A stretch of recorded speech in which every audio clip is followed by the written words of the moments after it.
To change form colors, open your page in the Squarespace editor and click Edit in the top left corner. Hover over on top right of section and click Edit section. In the pop-up panel, click on the Colors tab. Select and apply one of the 10 available color themes.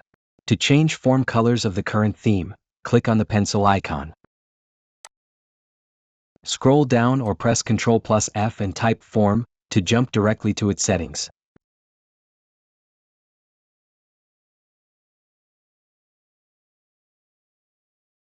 Click on the color circle next to the tweak you want to change.